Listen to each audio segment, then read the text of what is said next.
Ladies and gentlemen, alam nyo ba kung ang babae ay may karanasan na? Hello guys! So, ang topic natin for today, eto, mga signs na ang isang babae ay hindi na birhen. So, kung nakaka-relate ka, panoorin mo ito. So, without further ado,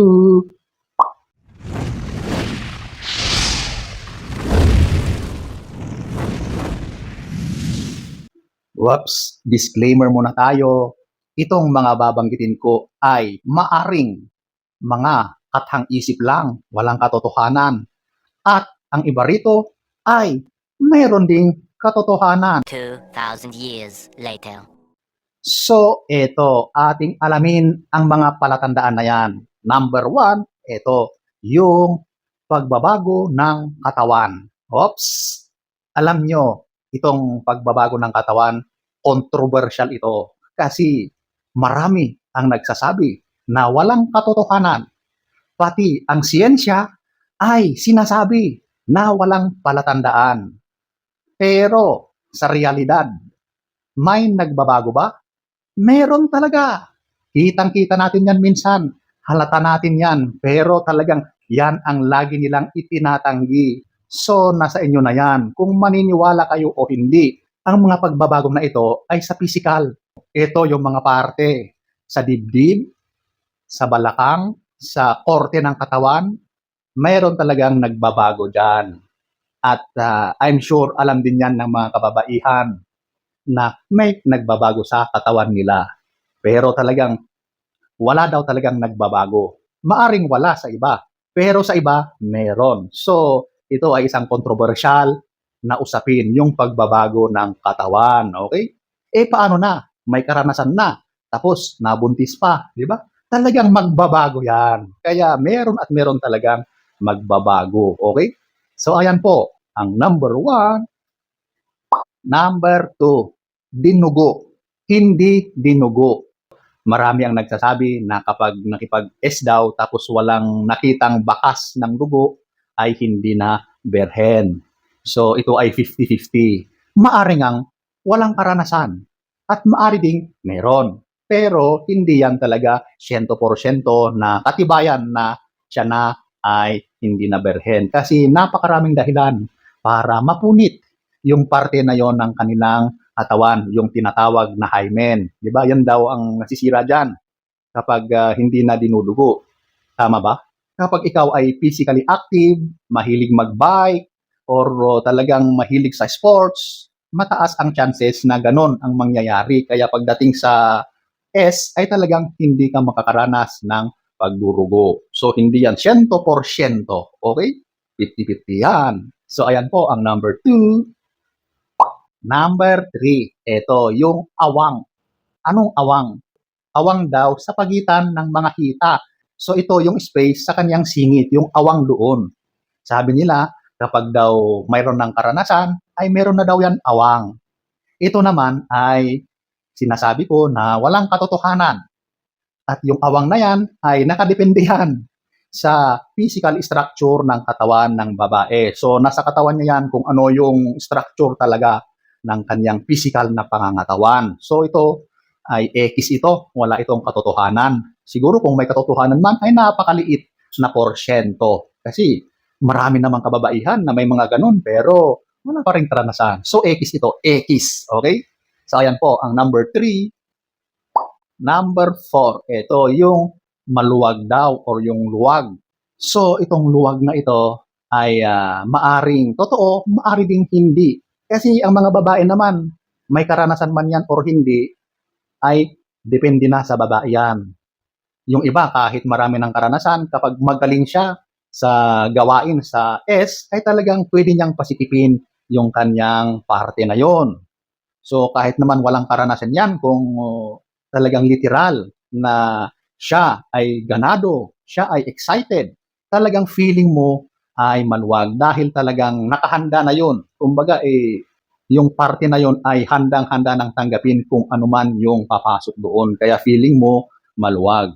At yung kasikipan naman maaring napipilitan lang, kaya hindi handa. Kaya talagang literal na feeling mo ay masikip. Okay? Kaya ang usaping luwag, hindi yan basihan ng hindi pagiging berhen. Okay? So ayan po ang number 4. Number 5, ito, yung mahusay. Ito, medyo maniniwala pa tayo na meron na yang karanasan or hindi na berhen. Kapag yung partner mo, first time yung mag-encounter, tapos napansin mo na ito ay napakahusay, napakagaling sa usaping S, dyan, maniniwala ka na hindi na yan baguhan. Talagang marami na rin yang naging karanasan. So kapag ganyan ang napansin mo sa iyong partner na talagang napakahusay, confident na confident, alam na alam ang mga dapat gawin at talagang ibinibigay niya lahat ang mga dapat para paligayahin ka, mataas ang tsansa na gano'n na nga na siya ay meron ng karanasan. Pero maari din na talagang ginagalingan lang talaga niya at marami lang siyang napapanood at ginagaya. Kaya siguro siya maalam. Pero talagang malaki ang tsansa na yan ay bihasa na, magaling na, dahil sa kanyang mga karanasan sa bagay na yan. Okay? So ayan po ang number 5. Number 6. Pananalita pagdating sa S.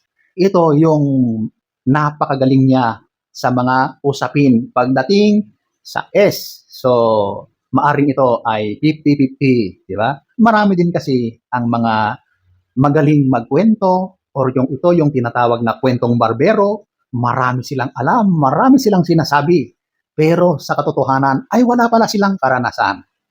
O maaari din na ang kanilang pananalita ay nakabase sa kanilang karanasan. So, 50-50 yan, okay? Kapag napansin mo sa isang babae na talaga namang ito ay maraming kaalaman na terminolohiya, pananalita at mga kwento pagdating sa usaping S, maari siyang may karanasan at maari ding hindi.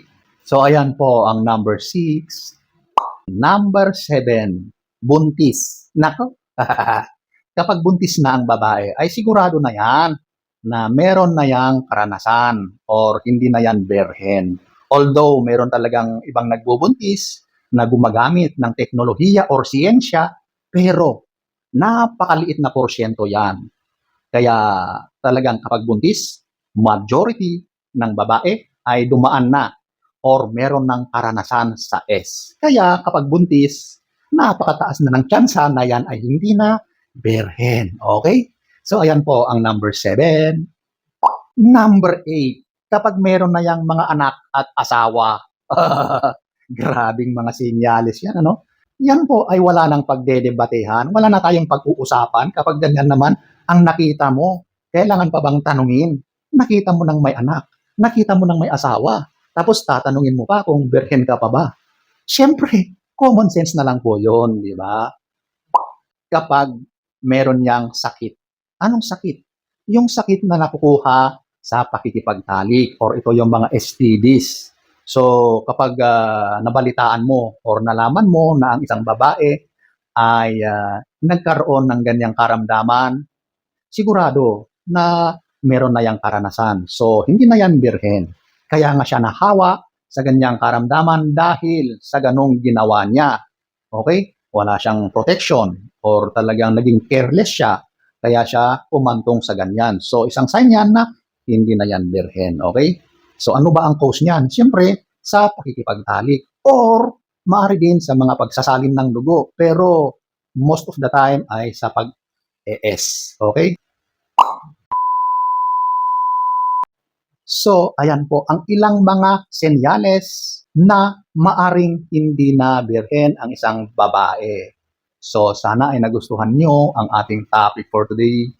Next story time. Don't forget to subscribe.